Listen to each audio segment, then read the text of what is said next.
Salut les amis, c'est Samuel, on se retrouve aujourd'hui pour une nouvelle review, mais avant de commencer cette review, je voulais vous remercier tous et toutes de votre fidélité, plus de 1500 abonnés, la chaîne va avoir 1 an et demi à peu près là aujourd'hui, et on dépasse tous les records de ce qui existe dans le domaine en France en tout cas, dans le domaine de la collection à 6e et statues en France, on est dans une aventure vraiment extraordinaire et je tenais à vous en remercier tous et toutes. Aujourd'hui, nouvelle review, Toys R Us, de style, figurines sans licence, une marque qui fait des figurines sans licence également, plutôt spécialisée dans les X-Men, ils ont fait également la planète des singes, donc pas mal de choses, mais toujours, comme je vous dis, sans licence. Ils ont déjà sorti Magneto, ils ont déjà sorti Professeur Xavier, en jeune, en vieux, donc il y a pas mal de choses qui sont déjà sorties de cette marque. Je vous laisserai voir sur Google, vous tapez Toys R Us X-Men et vous allez voir tout ce qui est déjà sorti dans cette marque en question. Aujourd'hui, le visuel, c'est de style, c'est Colossus, du film Deadpool, visuel animé devant, donc on a les couleurs de l'animé, mais pas les couleurs du film, mais il s'agit bien de la figurine dans le film Deadpool. De style 1/6 Scale Collectible Action Figure, c'est la figurine numéro 13 de cette licence en question. Sur le côté, on retrouve rien de particulier à part du métal et de style représenté sur le visuel. Le gros X justement des X-Men, avec donc quelques crédits de réalisation et quelques crédits d'avertissement concernant pièces qui pourraient être avalées par des enfants de moins de 3 ans. Sur l'autre côté, on revient sur la même chose. Sur le dessus, on retrouvera juste deux styles et même chose sur le bas. Au niveau de la boîte, lorsque l'on l'ouvre, on retrouve juste un visuel papier de la figurine en dessin de Colossus. On passe tout de suite au contenu.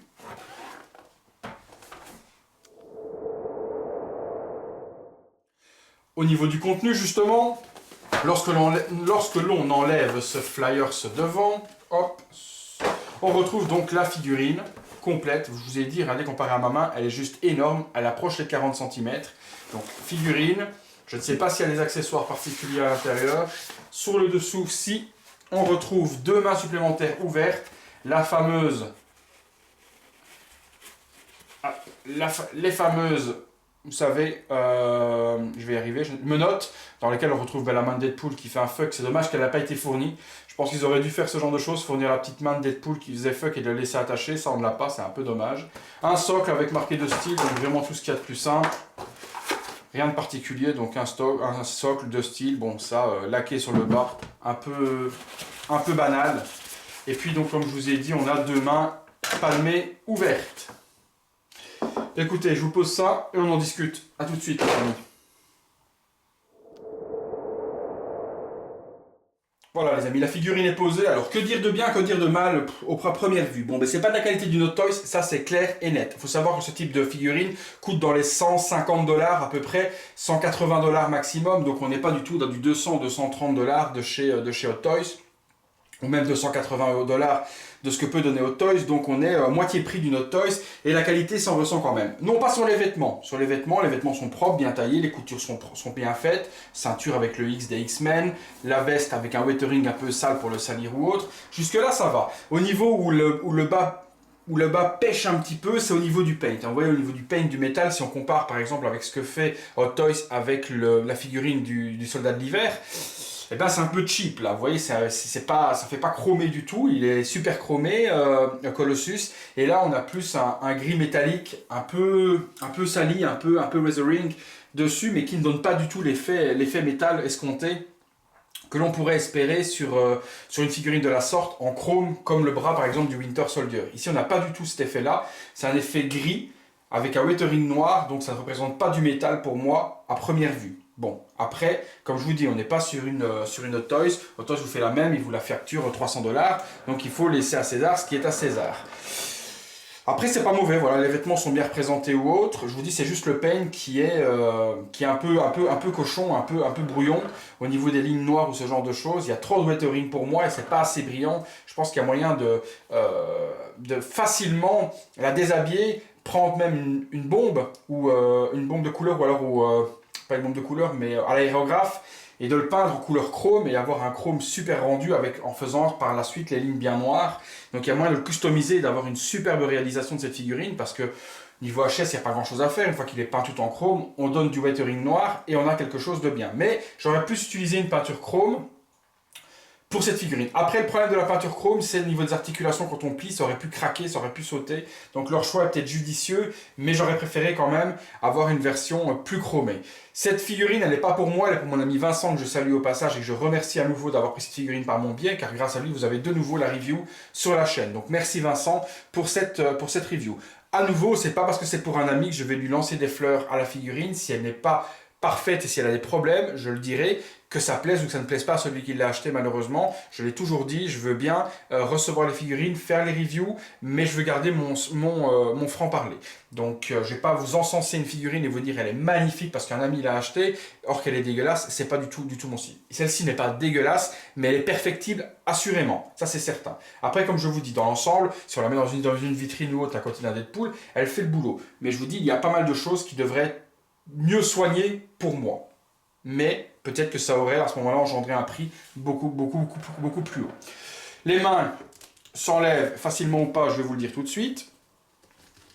Alors oui, les mains s'enlèvent, c'est des énormes pegs, donc on peut mettre facilement les mains. Enfin, facilement, le mot est peut-être mal choisi. Non, ça va encore. Donc on peut changer les mains facilement. Voilà, donc il faut juste un petit peu de force. Le bras est articulé, le pex de la main est articulé, donc on a quand même pas mal de choses. On peut quand même faire des poses assez faciles, on peut choisir un petit peu ce qu'on a envie. Au niveau des jambes, bah, ça se plie bien, vous voyez, ça se plie pratiquement à l'envers, donc on peut lui donner une pose de danseuse si vous avez envie, on peut quand même plier la jambe plutôt pas mal.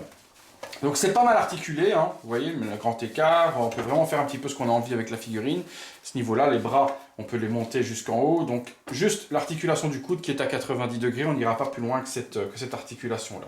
Mais je vous dis, niveau du paint, vous allez le voir lorsque je vais vous faire le visuel de près, qu'on se demande le weathering, vous voyez, regardez, je vous montre, sur les bras, on se demande où est-ce qu'ils ont appris à le faire, quoi, parce que c'est vraiment pas propre. Est-ce que c'est voulu ou autre? Moi, le HS, est pas mauvais, hein. Ça brille bien à la lumière, vous voyez, donc on a les yeux blancs, donc ça, c'est plutôt pas mal. Le HS est plutôt pas mal fait et bien peint. Les bras, je sais pas ce qui s'est passé, mais ils ont mis trop de noir pour moi. Et pas assez chromé. Ouais, à demi-teinte, cette figurine. Honnêtement, de vous à moi, les vêtements, oui, c'est bien reproduit. Le truc va s'ouvrir sur le devant. On retrouve le petit Marcel en dessous. Donc ça c'est bien géré, ça peut s'ouvrir, donc ça c'est plutôt bien géré. Je vous dis, vêtements, on est proche de ce que fait du Hot Toys au niveau couture et autres, c'est plutôt propre, c'est plutôt pas mal fait. Là maintenant j'arrive plus à fermer la tirette. Ah sa mère. Sa mère la pute. Bon, je refermerai la tirette. Petite pause, je referme la tirette, je reviens tout de suite. Voilà, tirette refermée. Donc je reviens sur ce que je dis, à demi-teinte. C'est pas dégueulasse, mais c'est pas exceptionnel non plus. Ils ont déjà fait mieux dans ce qui est déjà sorti. Donc cette figurine, honnêtement, à demi-teinte au niveau du paint, parce que tout est bien fait au niveau de la sculpture, donc il n'y a pas de problème, les bras sont bien énormes et tout. Le paint, c'est vraiment ce qui ruine les bras. Le HS lui est propre, mais les bras, le cou, etc., le weathering est vraiment mal fait. Il n'y a vraiment rien à dire. Le weathering est vraiment mal fait. Il faut la repeindre, il faut la rechromer et refaire ça. Ou même si on laisse gris, refaire juste le weathering noir qu'ils ont fait dessus, plus propre et plus stylé, parce que là, ça fait vraiment chelou. Écoutez, on passe au visuel de suite. À tout de suite.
Voilà les amis, donc comparatif. Si on met par rapport à une figurine 1/6 classique, donc Hot Toys par exemple, voilà, si je la place à même échelle, vous voyez qu'on est quand même sur quelque chose de beaucoup plus grand que Deadpool. Donc on va essayer de les mettre l'un à côté de l'autre pour que vous voyez un petit peu plus facilement sans le socle.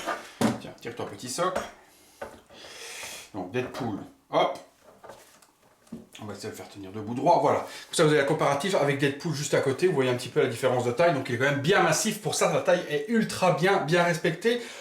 Aucun problème là-dessus, les échelles sont respectées. Donc 30 cm pour Deadpool, on arrive à 40 cm pratiquement pour Colossus. Donc ça c'est vraiment quelque chose qui est plutôt bien respecté de la part de Toys R Us. On ne peut pas le retirer, cela, du catalogue en question.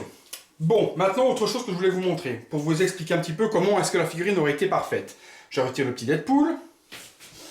Hop, et on peut mettre en comparatif, comme ça vous comprendrez un petit peu. Voilà, je vous mets la figurine du soldat de l'hiver, donc vous voyez avec le bras chromé, et si on compare, voilà, si on compare un petit peu le résultat des deux, vous voyez que si on avait mis du chrome comme ça, enfin peinture chromée sur le Colossus, ben on aurait eu vraiment quelque chose de magnifique, quoi. Donc là on voit bien qu'on est sur un gris basique, gris métal basique sur le Colossus avec un weathering, et qu'ici on a utilisé une peinture plutôt chromée, et donc ouais, franchement on voit quand même une grosse différence entre les deux. C'est comme ça que voilà, c'est comme ça qu'aurait dû être peint le Colossus pour moi. Après voilà, c'est pas Hot Toys, c'est peut-être pas la qualité de paint de chez Hot Toys, et ça forcément ça se ressent dans le prix également, puisque comme je vous dis, ça aurait été tout en chrome comme Hot Toys, on ne l'aurait pas eu à 150 $, ça c'est certain.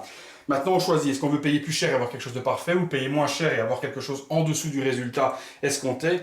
Ça, je laisse les clients et les personnes choisir, faire leur choix par eux-mêmes. Écoutez, bon, on passe sur la conclusion, les amis, à tout de suite.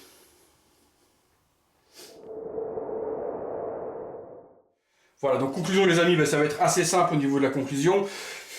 Taille respectée au niveau des points positifs, les vêtements sont de bonne facture et de bonne qualité, le HS est plutôt bien réussi, pas de souci à ce niveau-là. Les points négatifs, ben le paint, pour moi qui est vraiment pas propre, c'est vraiment pas géré du tout de la part de Toys R Us au niveau de l'effet métal escompté. Je ne dis pas que c'est mal peint, je dis que l'effet escompté du métal est mal fait pour moi. Les bottes sont bien gérées, les espèces de petites fermetures éclairs que l'on trouve sur les bottes, c'est super joliment fait, mais le paint, il y avait moyen de faire quelque chose de mieux. Et je suis certain qu'on verra des customs rechromés de ce personnage-là en question rapidement sur le net, parce qu'il y a moyen d'en faire quelque chose de bien, mais pas comme il est là. Comme il est là, il manque ce réalisme dans le métal. Avoir en vitrine, bien illuminé ce que ça donne. Mais voilà, j'aurais préféré avoir un chrome comment dire, un chrome de la même qualité de ce que fait Hot Toys. Voilà. Donc à part ça, il n'y a pas vraiment de points négatifs. Pour moi, c'est le paint qui manque de pêche et qui manque de précision dans les traits noirs, dans le weathering en question. C'est vraiment ce qui fait le défaut pour moi de cette figurine. Défaut ou pas, voulu ou pas, ça c'est vous qui jugerez en question. Au niveau tarif, comme je vous ai dit, on est autour de 150 $. Elle est dispo à Hong Kong. Elle arrivera dans les contrées européennes, je pense, à la rentrée ou vers le mois d'octobre-novembre. Donc à vous de vous faire votre avis. Il y a moyen d'en faire quelque chose de bien en la customisant. De base, elle conviendra peut-être à 60-70% des personnes. Moi, personnellement, je l'aurais eu personnellement pour elle avec Deadpool. Je l'aurais complètement customisé. Je l'aurais peinte complètement pour avoir un effet chrome dessus. Beaucoup plus péchu que cet effet qui est donné là actuellement et qui pour moi ne me satisfait pas. Ce sera tout pour ce week-end les amis, j'ai pas d'autres reviews à vous faire, c'est assez calme. Par contre la semaine prochaine ça risque d'être chargé car il y aura la figurine de Luke Cage de chez Eleven qui sera donc présentée sur la chaîne. Il devrait y avoir Shades également Iron Man, donc la version exclusive de la Toy Sphere qui arrivera également semaine prochaine je pense. Il y a d'autres choses qui doivent arriver, je réfléchis, ça. Non mais c'est à peu près tout, je pense qu'il y a Shades, il y a le Shades j'ai dit, Luke Cage. Luke épisode 7 de chez Hot Toys, mais ça ce sera peut-être pour la semaine d'après encore, donc peut-être pas ce week-end prochain. Luke épisode 7 de chez Hot Toys, peut-être pas le week-end prochain, mais le week-end d'après. Je vais combiner tout ça, voir comment les choses arrivent, et puis je vous tiendrai au courant de toute façon sur la page Facebook ou sur la chaîne en question. En attendant les amis, je vous remercie encore, et on se retrouve à bientôt pour une prochaine vidéo.